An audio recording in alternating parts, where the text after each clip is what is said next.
Okay, let's see. One is sure kind of bright.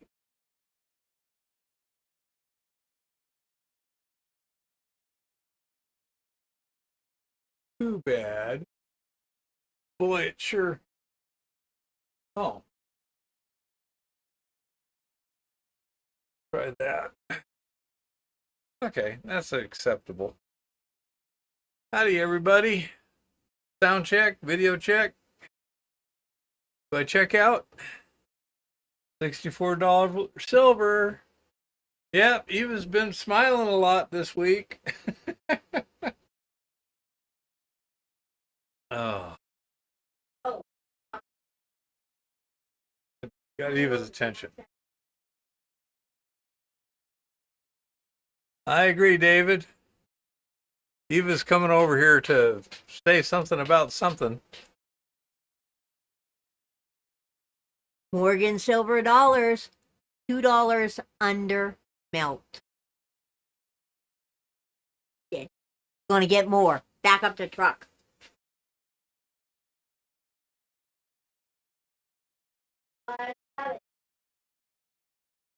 Yep, that would make sense, honey bunny. Anyhow, as you saw, Eva's still doing okay. So the Eva's health update is she's continuing to tolerate the treatments reasonably well. The one unfortunate thing is that we're guessing probably the X-ray beam or whatever, but anyhow, something is creating some sensations that are extremely unpleasant towards the last 20 seconds of the treatment. So it becomes so unpleasant that the sensation feels life-threatening, which it's not, as far as we know. But so she's having a difficult time that last 20 seconds of the treatment. They're working on some ways to try and reduce the sensation. They've reduced the anxiety by giving her Xanax 2 hours beforehand, and oh, she'll have some mild radiation burns before it's all over. Exactly, honey bunny. But the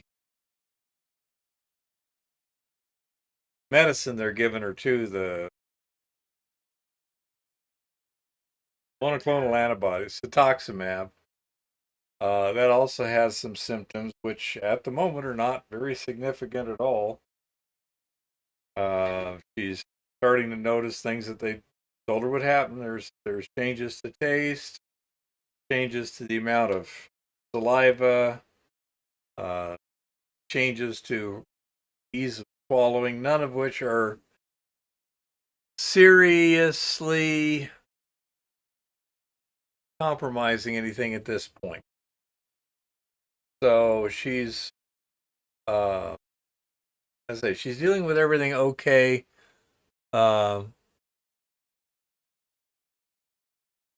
She's doing it pretty good considering at this point in the treatment. Everyone, all the professionals seem to be, wow, you're handling this pretty well.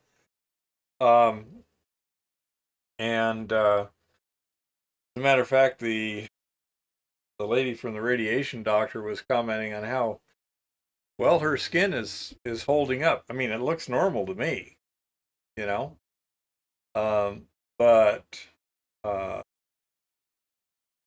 Eva attributes it all to the keto diet stuff. But whatever it is, except for the 20 seconds of abject terror at the end of each treatment, she's tolerating everything okay at this point.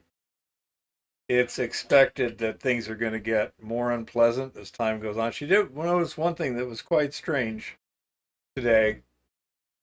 first of all, ever since her surgery 4 years ago, it severely affected her taste. Things have really tasted totally ridiculous since then. Now it's getting even more bizarre and worse. But she's just trying stuff to see what they taste like now. She tried some of my pork rinds, and she goes, "Oh my God, they taste like pork rinds. They haven't tasted like pork rinds in 4 years." So maybe something's getting better. Hey, Rock, I'm doing fine. Eva's tolerating the treatment pretty well, probably equivalent to top 10% or whatever. So that's good. And so, let's say that's the update on Eva. I am still waiting for the laboratory assays to come back. Hi, Asakura. Um, and so I'm still kind of nebulous in certain things. One thing that I reported on last week that was probably inaccurate was I said it seems like the new carbon anodes are causing it to get more acidic over time. I did some much more careful and uncomplicated testing, i.e., I didn't use any resin or anything. And it appears that the very low pH probably had to do with two things. Okay. Cool, Sakura. Hello, Red Wing. It was a combination of the resin itself it absorbs a certain amount of stuff from the leach solution, which is basic in some manner. It's either getting hydroxide, cyanide, whatever it is. It reacts with the acid and tends to neutralize it. When you first put the resin in the solution, you can see effervescence. The beads become a lot more buoyant suddenly and such. It could be hydroxide, could be cyanide, could be a combination of both. Don't know. But it takes acid to neutralize that. And the resin that I was using apparently wasn't as strong in these other components as the stuff I usually would strip, which is surprising considering I would never normally strip anything but number one cartridge that was passing the gold through, by the spot test. It's not the inlet and the outlet spot test look the same, which we never even achieved this year. Okay, cartridge one never even got that high. So it's not surprising, but basically, so I was adding more acid because I was using previous experience, which was always with fully loaded resin. So I was adding too much acid, and the effect of the temperature was even more severe than I expected. As the temperature goes up, the pH goes down. This is something we have noticed before, and so it seems that a combination of both was just driving it way down, near zero. But by using just water and sulfuric acid and going real sparingly at first, I was able to get, an appropriate pH. And then when I added the thiourea, that dropped it another 0.2 of a point. So, as I say, a combination of factors, but running just the plain stripping solution overnight at 140 degrees with current flowing, it didn't seem to lose. The pH didn't seem to drop. Now it it effectively did by morning because half the solution was gone. Okay, the volume had literally dropped in half, I presume from both evaporation and electrolysis. Okay, so that would also cause some issues. As the previous thing, I wasn't really compensating for that. I didn't mark the beaker and then keep adding water to keep it there. But it doesn't seem to be any kind of a problem at all. And the initial amount of acid required to get it where I need was like uh, 8 cc's of battery acid per liter of plain water, deionized water. So it doesn't take a whole lot to get you there before you start adding the resin. And then you'll just have to test, in real life, when you treat your resin, how much acid are you going to consume roughly, and then titrate each batch until you get enough experience to know whether or not it's, this will work every time, or it's like, each time we're just going to have to carefully titrate it. I don't know. We'll find out. It's going to be real fun considering they're going to be doing it over 2,000 miles away. And that's going to make it real fun for me to, observe and tweak it. So we'll do the best we can. Another question. Now we're getting into the time period where they're getting ready to actually start bleaching the sulfides. So I got to get actual numbers.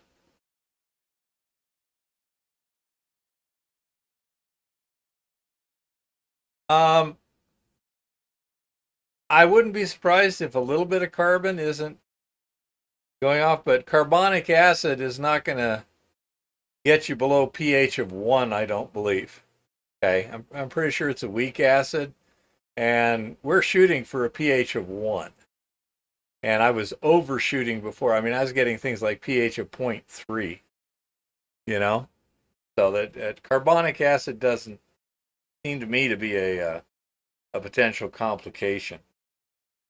I was thinking more of the carbon electrode dissociating the thiourea into sulfuric acid and maybe urea or something.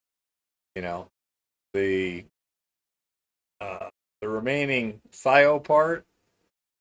I think basically thiourea is like sulfur with 2 NH2s hooked to it. So the NH2s can dissociate into ammonia, and I can definitely smell a little ammonia. So that was kind of my guess. Hey, Jean-Francois. But it doesn't seem to be a huge problem. Another thing I'm doing is I cut back the voltage quite a bit. When you're bleaching resin, you get a lot of stuff in the solution, which makes it very difficult to see through. Okay. By doing a testing, I could actually see effervescence from the electrodes, which happened at about voltage of 0.75. Okay. Now, last run, I checked and found that the just the electrode coupling with a carbon anode and a stainless steel cathode, you got a half a volt right there, without any power hooked up at all. It was showing a half a volt potential. I did an experiment this week where I just took a carbon anode and a stainless steel cathode and just put some insulating spacers on, set it down into Eco Goldex leach solution, and it generated a voltage of 0.35 volt. So since I got zero voltage between carbon steel and stainless steel, I'd like to check and see what voltage I get between steel wool and a carbon anode. And so my thought is it might be useful in a electrowinning situation, direct electrowinning. If you just stick a carbon anode in there and all of a sudden your cathode is doing its thing. I don't know, but it's an interesting experiment. But I was definitely getting some pretty serious plating of gold on the stainless steel cathodes with no current being applied on that last test. I no longer have any significant amount of. David says, "Bless you, Eva." She says, "Thank you." But I was getting plenty of gold plating without induced voltage. Interesting. Another thing that I need to find out is a better understanding of the kinetics of the adsorption from solution onto the resin. And Mr. Virtue says, "Bless you, Eva." So I took and created an experiment here. Let's see. If I go to YAR, now I got the whiteboard. What you see here is a simulation or an illustration of 4 bottle roll bottles filled with solution. Now, as you can imagine, I'm generating a lot of solution, and I'm not throwing it away, although at this point I'm starting to get a lot of it stacked around, and I'm going to be starting to test reusing solution here shortly. But what I wanted to do was basically try and get some kind of a good idea of how fast the resin absorbs gold out of solution, and well, give them some vitamin C, Rock. But anyhow, I knew what this solution was. It was running 21.9 parts per million, which is going to be fairly low for our predicted concentrations in the field, in real life. But I took 4 bottles, filled them with 1 liter of solution. Well, it didn't fill. Put 1 liter of solution in each one at a known concentration, 21.9.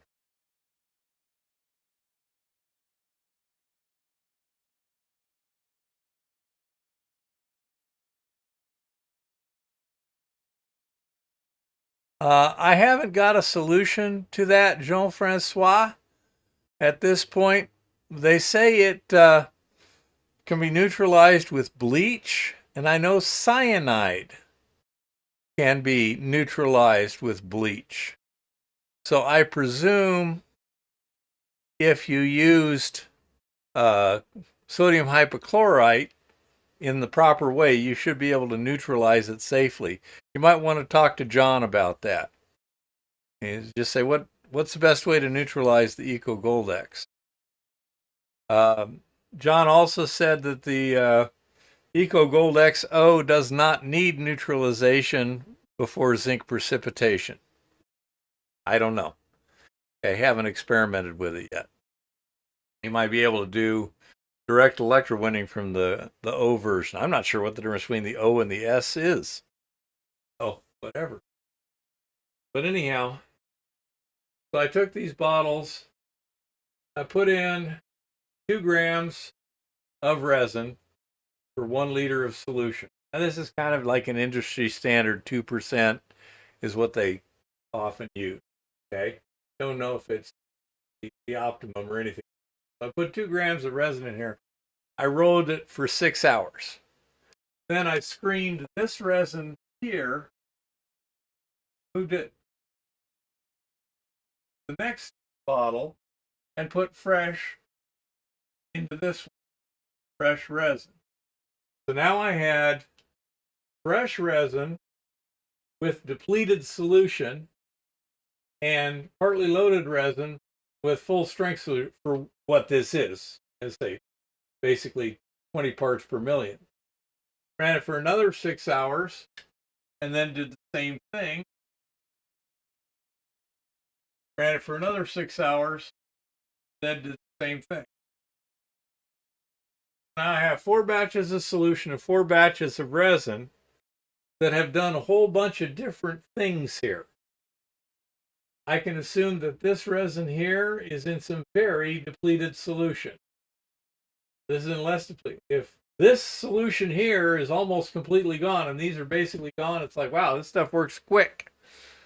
And so I don't need to worry too much about the kinetics here in terms of how much resin, it's how much time. Okay? Am I giving it enough time to grab it? Because it'll just frickin' grab it. On the other hand, if I see this solution going down gradually, then yeah, it may be that there's an equilibrium reaction where you got resin and solution, and the gold will only go into the resin until it drops below a certain point in terms of a ratio of the solution, gold and resin versus gold and solution. And then it's going to stop transferring. I don't know. I'm trying to learn. I found out I can't trust that anytime I ask someone who's supposedly an expert, I will get an answer that's actually true. Sodium peroxide to neutralize. I wouldn't be surprised. I know that the hydrogen peroxide seemed to interfere with the Eco Goldex to some extent. Now, I had quite a bit of Eco Goldex, so it would not surprise me if, I mean, the hydrogen peroxide might have been nailing it pretty solid, but just didn't have enough. Yeah. How much gold was in the solution in the first place? In this particular test, 21.9 part per million.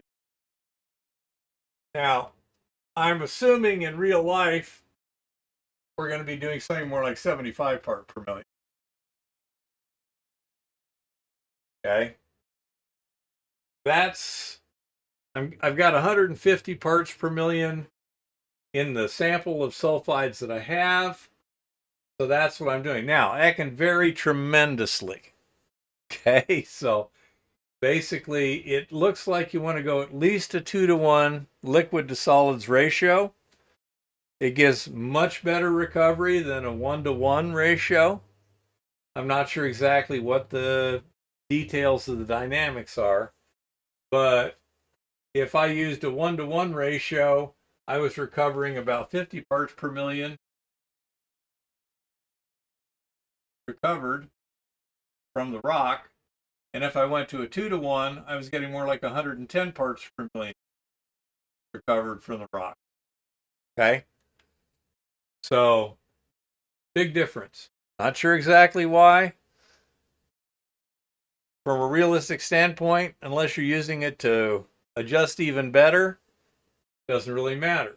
I've done some tests, which I'm waiting for the results back, where I did a 2 parts liquid to 1 part solids, and I did a 3-part liquid to 1 part solid. You know, to see, I mean, have I measured the recovery for the bottle roll test? Not at present. All the samples just got taken to the laboratory today. I started smelting these resins. This sample got lost. The beaker shattered.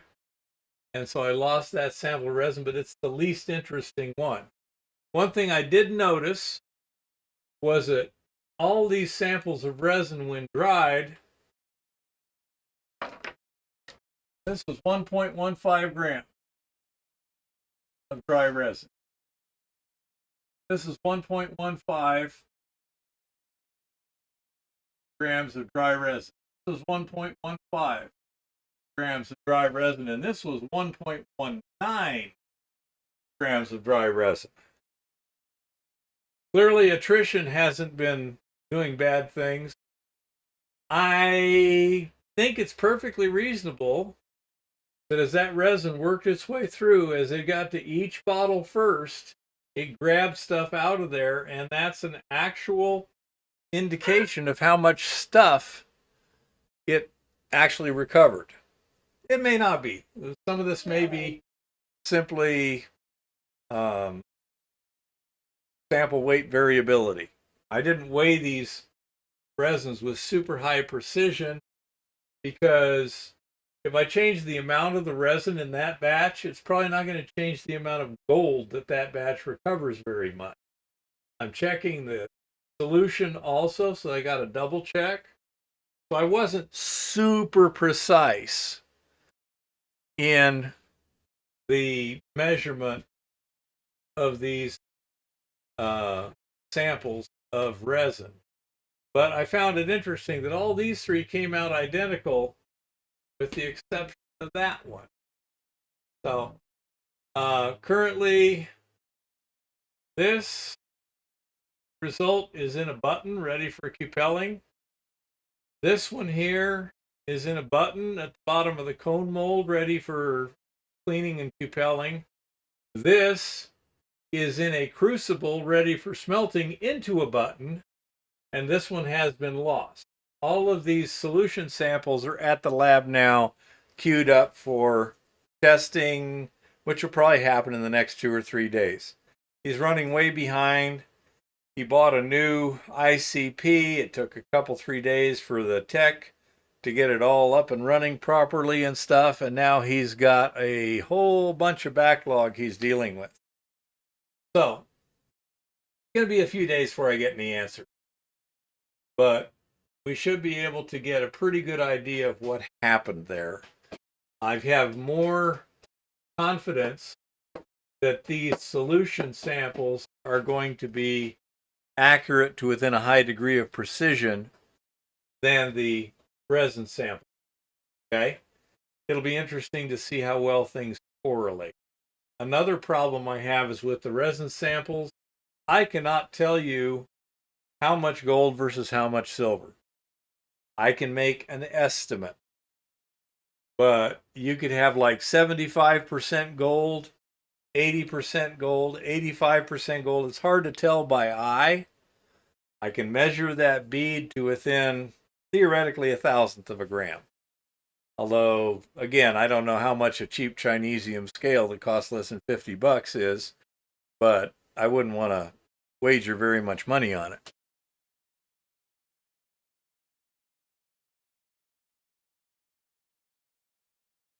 And I say, this is one of those things where that's why I'm cross-checking it. Another thing, one thing that I'm going to be doing next, obviously it's inefficient if you make brand new solution to process your sulfides each and every batch. So the idea is to, in the long run,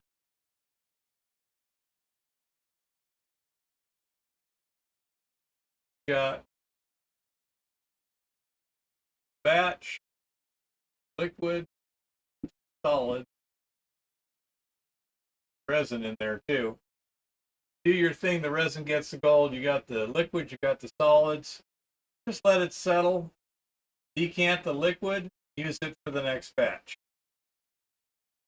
That's the plan. That way you're only adding enough makeup liquid to make up for what's trapped in the pore space between the particles.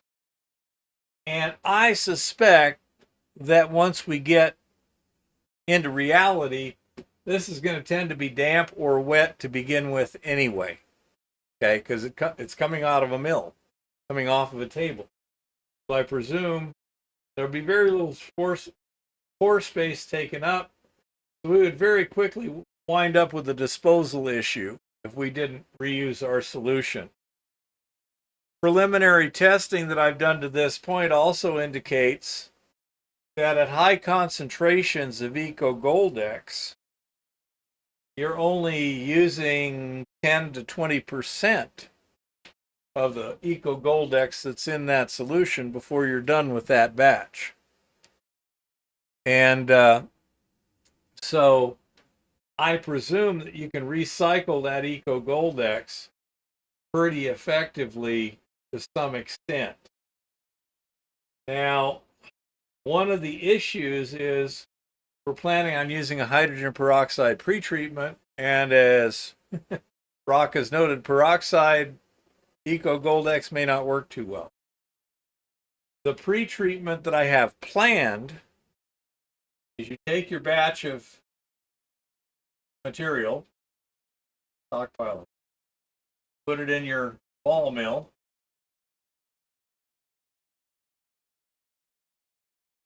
You add the calculated amount of hydrogen peroxide to the ball mill and just enough liquid to make it work. Run your ball mill until your material is both really beat to crap, you know, down 200-300 mesh, and also the hydrogen peroxide is done reacting. And at this end, there's basically no H2O2. Now, one thing you can do is right here, add lime. Hydrogen peroxide is unstable at high pHs. So assuming that we let it react long enough that it's pretty well done, if we throw a little bit of lime in here, which we're going to need for pH adjustment anyway, then we're going to have very little consumption of any Eco Goldex past this point. So let's say we take 25% of a batch need of solution, okay, and use that to deliver the hydrogen peroxide.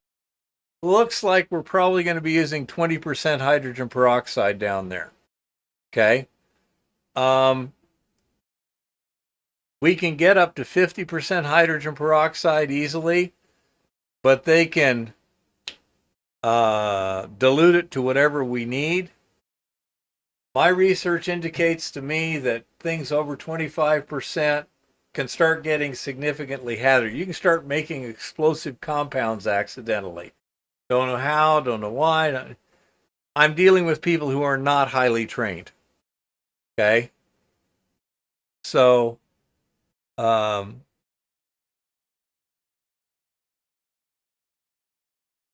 agree, Jean-Francois. Unfortunately, it's a $7,000 unit. I will be doing testing on direct electrowinning later.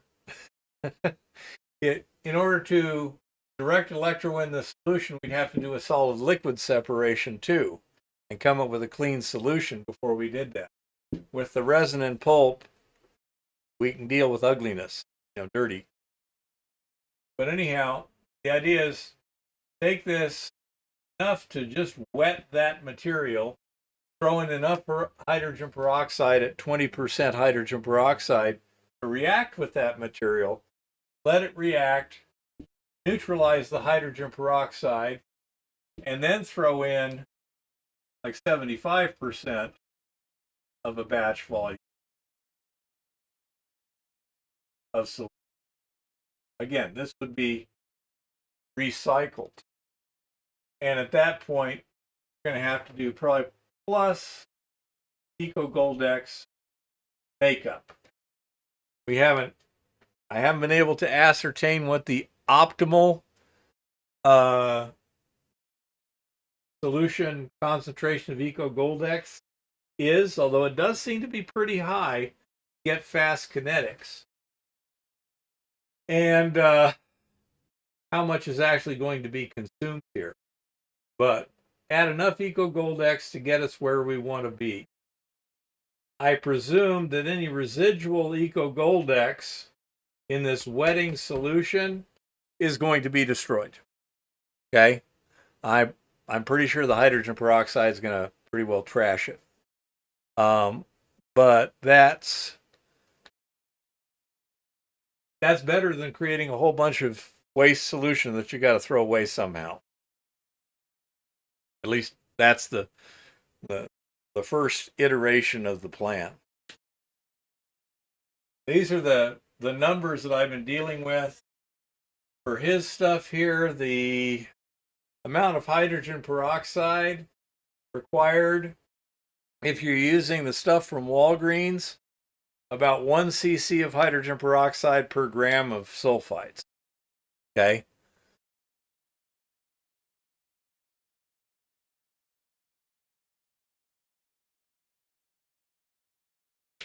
I agree completely, Jean-Francois.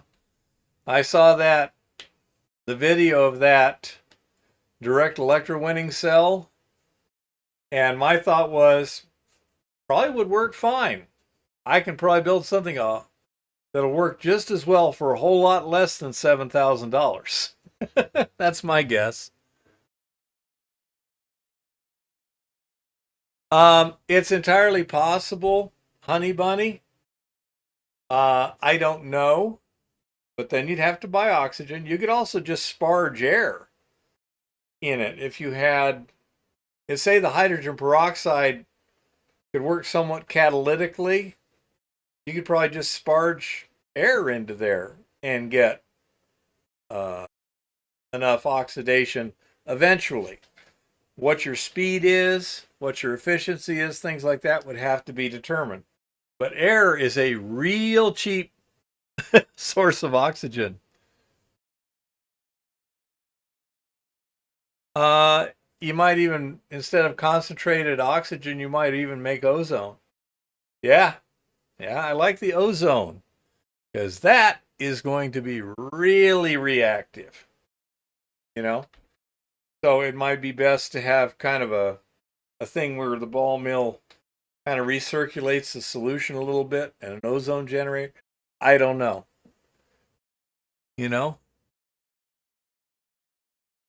Exactly, Honey Bunny. Or they make ozone generators now that I'm not sure if. Hey, Brian, does that ozone generator, does it use it from water or air? Where does it get the oxygen? Do you know? Just curious. But yeah, there's various ways of doing this. I'm trying to keep it really simple and really safe for newbies. So the hydrogen peroxide seems to work effectively. It seems to work pretty controllably and safely. From the air. Okay.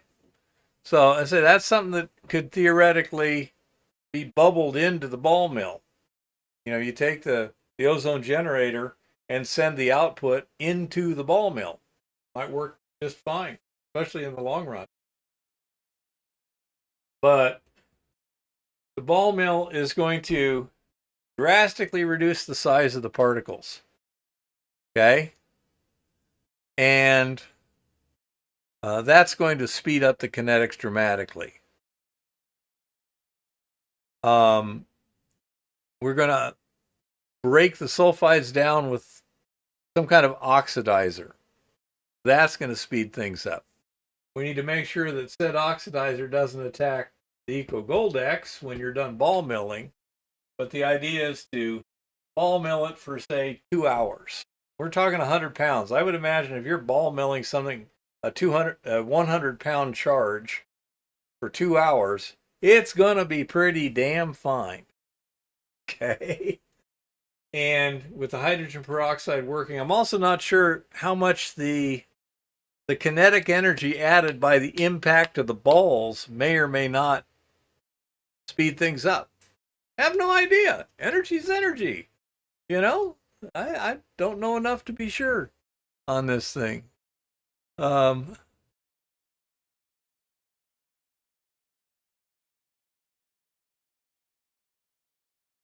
Yeah, Jean, the other thing is probably generally better adapted for higher concentration solutions. We'll have to see. For example, if we were to stop gravity concentrating gold out of the first cons and smelting that directly, but just taking all the concentrates and running them through a leaching circuit, then it might make a lot more sense even, you know?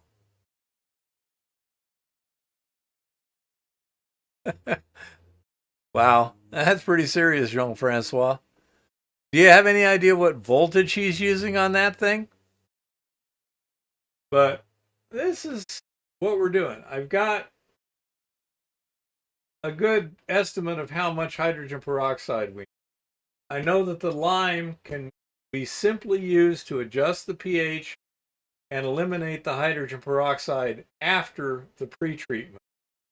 The presumption is after it gets out of the ball mill, it's been oxidized and beaten the crap out of. Then you dump it in a cement mixer and just run it for a while. Don't know how long.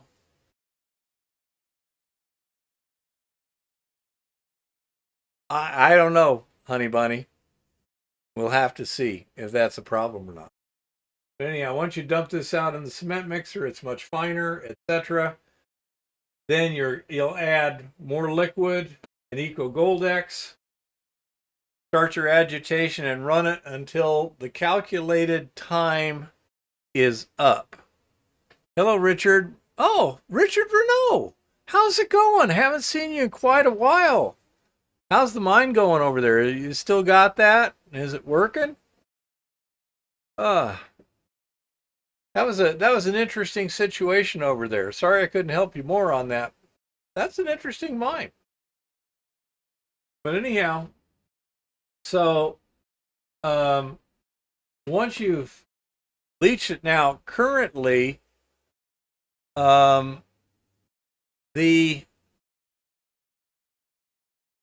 bottle rolls indicate we can get at least 20% more out of the rock if we run past 24 hours substantially. Exactly how much, exactly how long, I don't know. Okay? And with it ground finer, etc., 24 hours might be enough. That'll have to be determined by testing. And then once it's either thoroughly leached or getting close to that, then you can put the resin in and start getting the gold out of the solution too. Again, exactly when to do that is to be determined by testing. Hello, Jeff. How's it going? Oh, looking forward to this summer out there. You still want us to take that bulk sample from that dump and mill it to get everything all figured out? Ah, sweet, Richard. Glad things are working well there. You in production yet? Little one, Richard Renault's on right now. Eva says hello. But anyhow, so that's I'm playing catch up. They want to have the whole system operating, and I'm not sure exactly what the parameters are at this point. So we're going to be a little inefficient, you know, at the start. Another thing is it's going to take them a little while to get the max water resin in. Thank you, Richard. I appreciate it. However, they've already got some of the resin from Eco Goldex. So we'll probably use the Eco Goldex resin for testing purposes. It didn't seem to do quite as good a job, as fast a job, as thorough a job recovering gold from solution, nor did it hold together as well. You get higher attrition.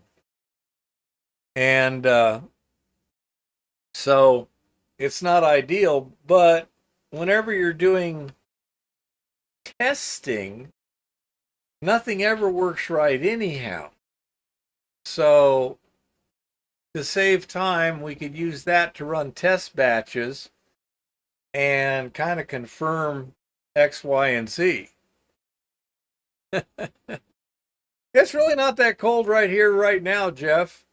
It's about 40 degrees outside. Very mild this fall. I don't expect it to get cold until mid-January, and we'll see what happens then. Um, but that's kind of the plan at this point. Is they'll know how much hydrogen peroxide, they'll know how to neutralize the hydrogen peroxide and how much lime to add, and we'll see how long it takes to grind the bejesus out of it. And then see how long it takes to dissolve. We still are not getting reliable spot testing. Okay. So that makes it kind of annoying. On the other hand, we might be able to set up an electrolytic cell and do something the equivalent of the copper strip stuff in the stripping circuit, so that you put a charge on, then check the Eco Gold X that way. So we shall see. Oh, by the way, Brian, my daughter may be moving to Colorado Springs.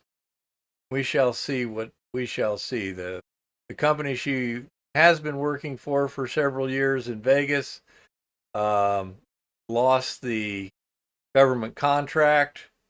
The new company, she doesn't know if she wants to work with them. She's not sure how well it's going to go. She's checked a couple of companies in Colorado Springs, and everything seemed to be favorable there. So we shall see what we shall see. But anyhow, as I say, I know how much hydrogen peroxide, and I know levels of Eco Gold X that will in fact get the gold. And I know levels of resin which will in fact get the gold. And they will in fact have the stuff for a stripping circuit to get the gold out of the resin. How efficient all this is going to be at first is pretty clearly not perfect. Should be reasonable. I think we're going to get an overall recovery of at least 50%, which is a million% more than we're getting right now out of that. And we can always save the tailings for reprocessing later. And so, as I say, I'm working real hard to get the parameters before they need them. As a matter of fact, I just sent them over the last couple of days.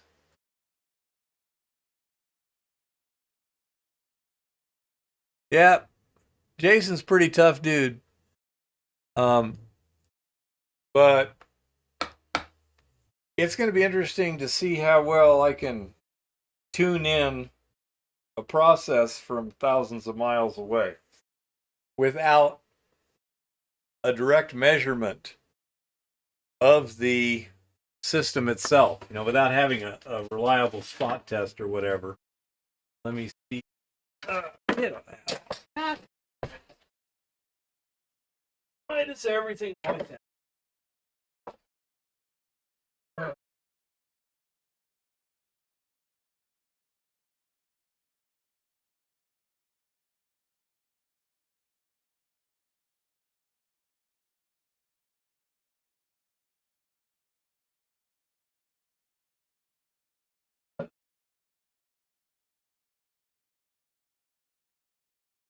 So, anyhow, wash your way through a zinc tub. It's not. I mean, you can recover better with resin than with zinc. Okay, it'll take it down to lower concentrations than zinc will. What I need right now is a really good field test for the gold concentration in, say, the Eco Gold X solution, so they can sit there and go, that's better than this sort of thing, And so, we're not intending on having any water runoff, Brian. We're not going to have any extra. And as I say, Instead of going over zinc, it can go over new resin. It should recover pretty well. That's what this test is all about, to see what's the lowest effective concentrations that the resin will work well with.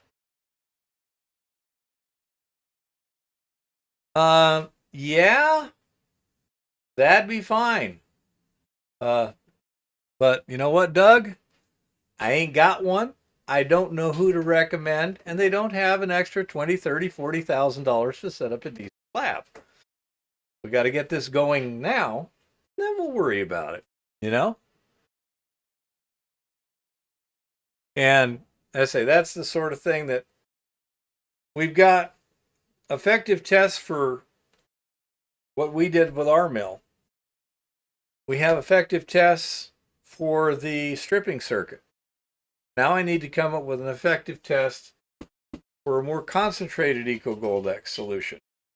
Give me some time. I may very well come up with something. I wouldn't bet against me if you give me enough time. If I'm up against the clock, yeah, I can fail. If I got all the time in the world, I usually figure out a way to, get through that wall. Sometimes just by beating my own head against it long enough, but it'll work.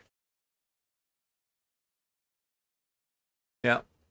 So, I say, I agree. In the long run, they should set up their own assay laboratory, both to support their own operations and also so they can make money doing analyses for other people.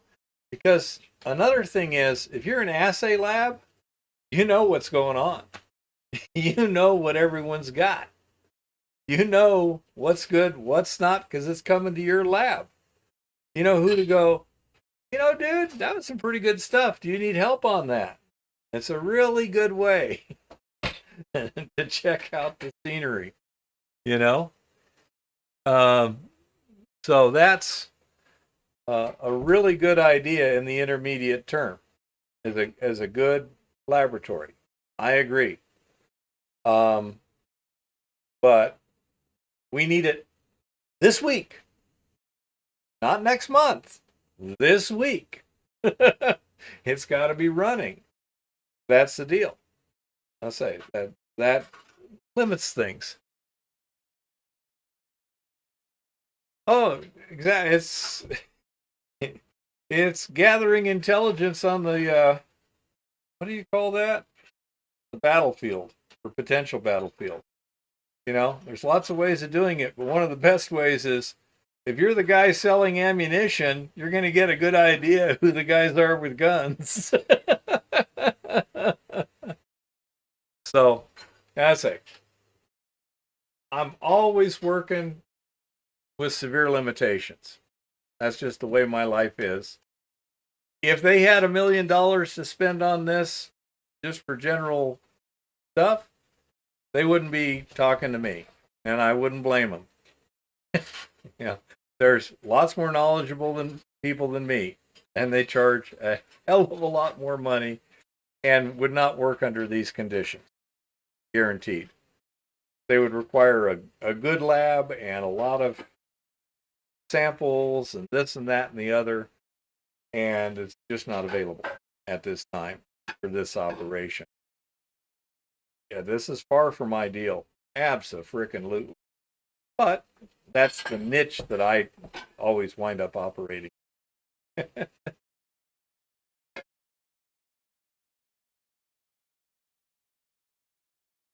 Yeah, honey bunny. So, anyhow, that's kind of the situation we're at the moment. Some of the testing I've been doing, all these samples I've got, probably literally 20 samples at the lab right now, waiting to come back.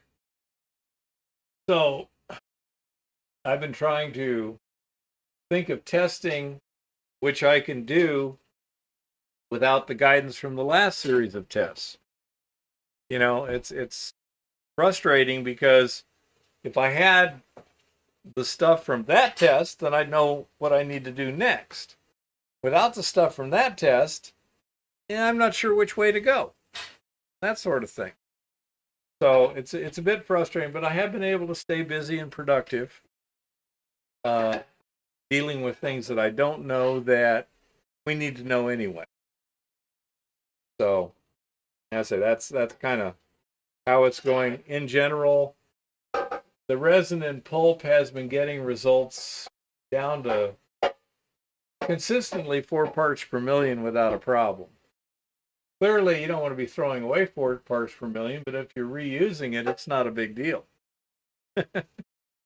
you know? So, and all the tailings from this process are going to be retained.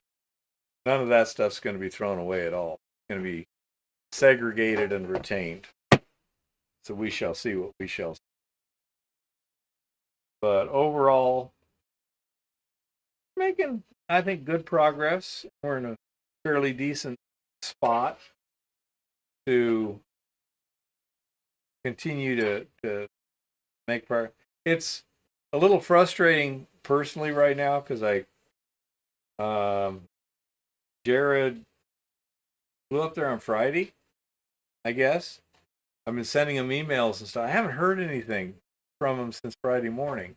I presume they're just really busy, which is fine, but I'm sitting out here in limbo, and it's just kind of annoying. Knowledge is power, ignorance is bliss, because if you don't care about power, it's a lot easier to be happy. Just stay away from power-hungry people if you can. But anyhow, that's kind of the current state. I don't know if you can hear it, but Eva's washing dishes back there. So you can see she's not doing too bad. And I thank everybody for their prayers and their well wishes, stuff like that. And some of the help we've had. Money's still doing okay. Eva's condition is still doing okay. And the next month, it's going to get tougher. And then it's supposed to get better. And that's when we find out. That's when the rubber's going to meet the road over the next month or two. So we shall see on that. Does anyone have any questions or subjects or anything that they want to bring up or ask? Oh, she's not getting better yet, honey bunny. Oh no. She's getting worse. She's getting worse, but then that's to be anticipated. She's getting irradiated 5 days a week. She's getting serious drugs pumped into her system once a week. She's going to get worse for at least the next month. Probably,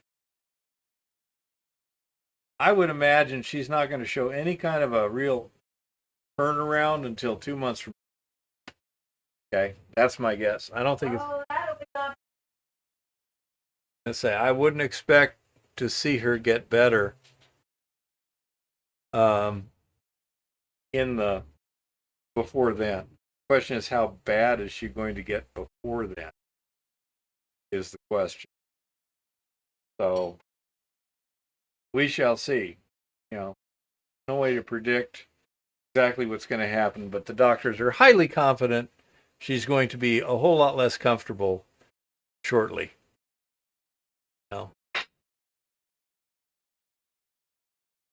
Well, I know you get irradiated when you're welding, but ultraviolet's a little different. Thank you, Brian. This device, did you show him a picture of the Nuke Master 3000?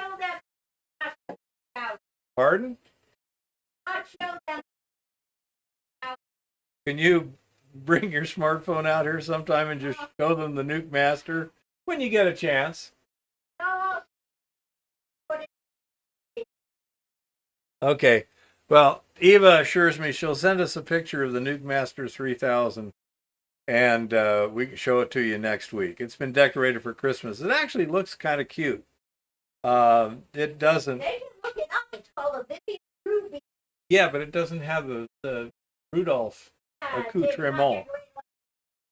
You know? And anyhow, it's a true beam device. It fires a highly precise X-ray beam and can, it varies the path and everything. So she gets put on a table. They put a mesh over her head and top of her shoulders to hold her rigidly in place. And then it fires X-ray beams through her from different angles and everything so that it targets the spot of concern with millimeter accuracy. Um, and what what's your total radiation dose? They said 50 something or others. I don't know if I asked it, It's 50 units, whatever they are. Sieverts, rads, I don't know what. But a lot. I don't know. I don't recall the collineal dual plane X-ray laser thing, but it said it's a highly size. It's got, oh, what are the kind of lenses? Was anyhow, it's got stuff to keep it all focused and things. No, I have no idea, honey bunny. I wouldn't think you'd use X-rays. You'd probably go use an electron beam. Yeah, it is pretty high-tech stuff, David. The idea is to expose the targeted area to the right amount of radiation while minimizing the exposure to surrounding tissues. And by using a tight beam, think a laser beam, hitting it this way and then that way and then this way and then that, 12 different directions or whatever. And that intersection is where the ugliness happens. On the other hand, it's not good for the surrounding tissue. Okay? It's definitely damaging. And so, oh, okay, honey bunny. But yeah, it's some high tech stuff, but it does have collateral damage. It is not absolutely precise. So, you deal with it. And so far she's doing fine. Mentally, she's tough, and I'm pretty impressed. You know, um, she's hanging in there, probably better than I would. You know, and so we shall see how it goes, but expect her condition to continue to deteriorate for at least the next month, probably about a month and a half. And then and only then will it bottom out. You know. Oh, I'm built like 50. I wouldn't doubt it.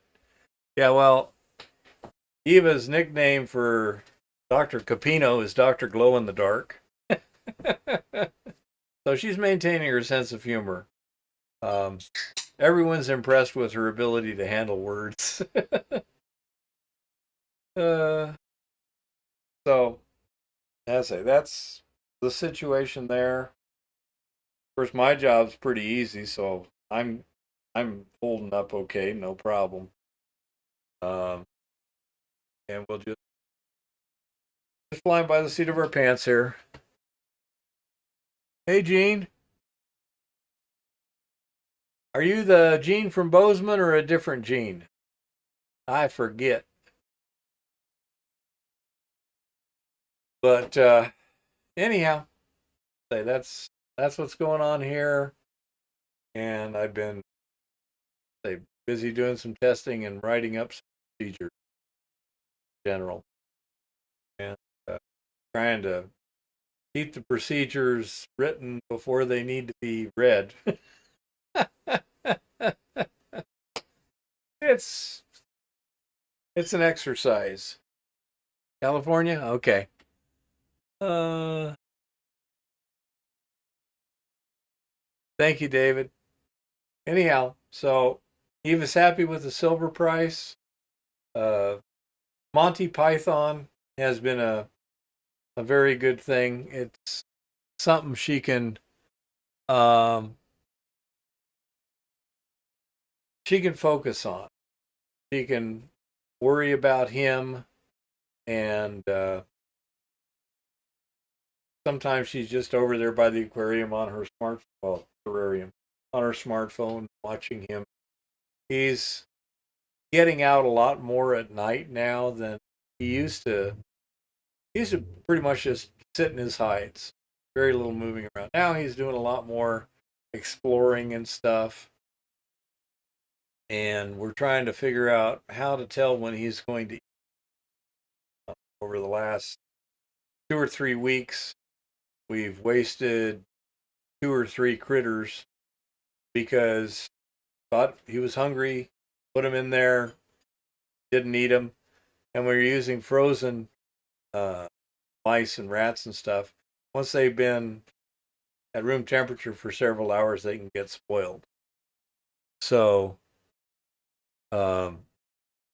just throw them outside and let the magpies eat them. But he ate a mouse, what, 2 days ago, little one? And he was getting really active before then, running around, climbing on stuff, going up on his hammock and big stick and everything. And that really, cheers Eva up, seeing him around like that. That's been a super good investment, you know. So I say he's doing just fine. Uh, Lauren just had his knee worked on a few days ago. He's now running into the typical Lauren problem, uh, which is he wants to get stuff done and he's not supposed to put that much strain on things. Very common problem. I have it too. So we're trying to figure out how to keep him some kind of productively busy without putting too much strain on the repaired knee. But it seems to be healing up okay. And he's got a real busy summer next summer. I'm not going to be able to help him much probably. And he's definitely going to be 100% busy. If I was a younger man, I'd be looking forward to next summer up there with Lauren. But yeah, 12 on, 12 off, 7 days a week. It adds up real quick. You're 70-year-old geezer. So, Chelsea there. Uh, yeah, that's what I'm concerned about. That hopefully we can find enough stuff to keep him intellectually occupied and productive that he doesn't go batshit crazy or injure his knee. As it gets better, I think it's only going to be a couple of weeks before it's reasonable strength, but that dude is awful hard to slow down. So we shall see what we shall see there. Good, honey bunny. Glad you're feeling decent. It kind of sucks when you feel like crap. Uh, Second call. Anyone got any subjects, questions, or anything like that out there? Uh, and we'll see how high the price of silver goes recently. I think the whole silver market, they've sold a lot more silver than actually exists. So uh, things could get ugly and price of silver go very high. The not too distant future. Interesting to keep an eye on. Also, the international banking system is such that the price of gold could go up too. Uh, got a lot of financial tensions out there. Anyone prospecting for radioactive material? I'm not. I know that the place that Lauren is working has some rare earths of possibly uh, economic values, and they may be able to use that to get some fast track permits in. Does chewing gum lose its flavor on the bedpost overnight? No, it always loses it before it even gets to the bedpost, as far as I know, Lars. You know, that's entirely possible, honey bunny. I am not knowledgeable enough either about the details or the theory, but it appears to me that the whole system is shaky at best, and catastrophic systemic failure is not out of the bounds of reality. That's one reason we moved to Montana 5 years ago. Montana is self-sufficient if it wants to be, just like the United States can be self-sufficient if it wants to be, just like Russia is self-sufficient because it wants to be right now, you know?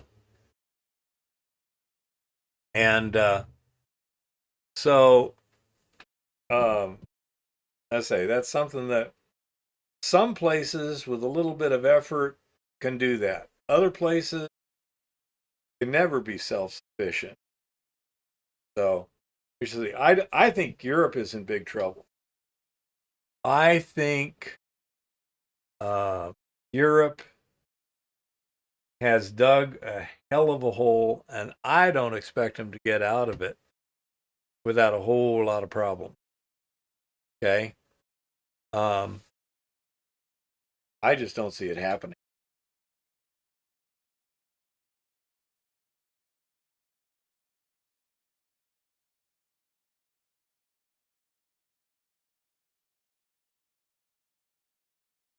That Radia code, was that an XRF or something?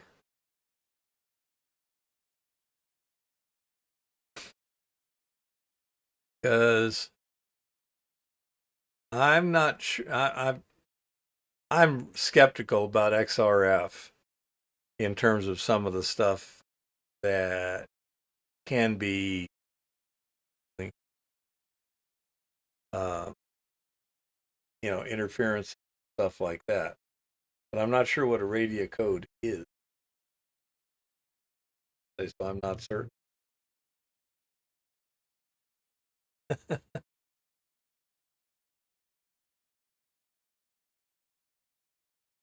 Oh, really? Brian, I thought she got hers from Canada.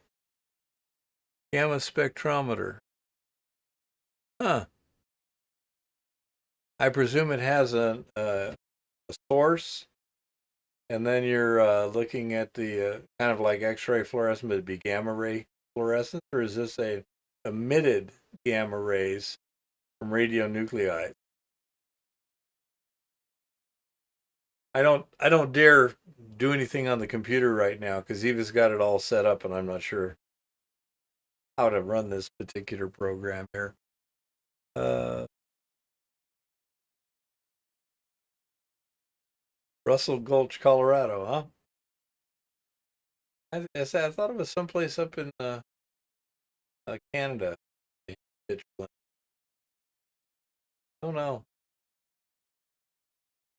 Anyhow, say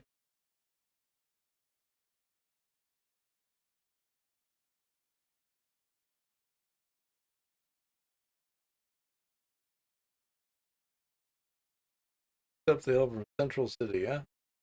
Okay. Anyhow, um, that's basically it as far as I know. And I say I'll be working hard to get all these things refined uh, in the fairly short term. Okay, makes sense, Jean Francois. So that's what I'm doing. Of course, Eva's treatments take a fair amount of time. Plus, we take her out to the store generally once a day just to go walking around. I mean, it's frickin' Montana in the wintertime. So we'll go to Walmart or, wherever and just go wandering around the aisles um, just to get her steps in and stuff. And then by the time you do that, we've spent 4 hours in a day. Um,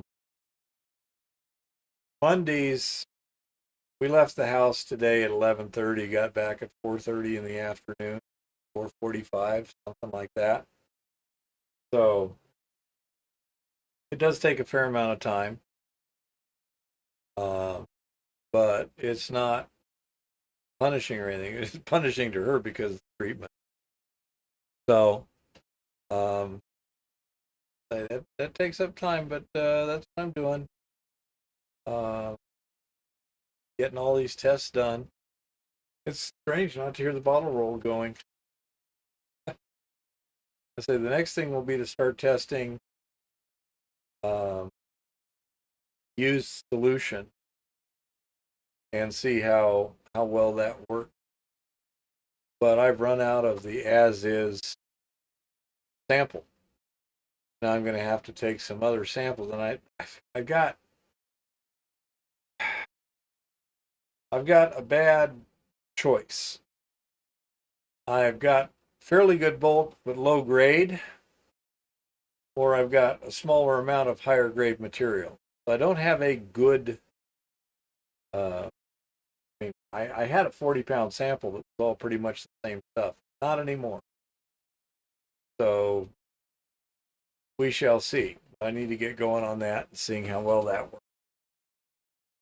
works. I can't think of anything else. This third time. Does anyone have any subjects, questions, or anything you want to bring up? If not, then we'll go ahead and call it a night. I thank everyone for showing up, for their input, for their wishes for Eva, and their moral support and everything. I do appreciate that in the prayers. She does seem to be doing better than average. So we shall see what we shall see.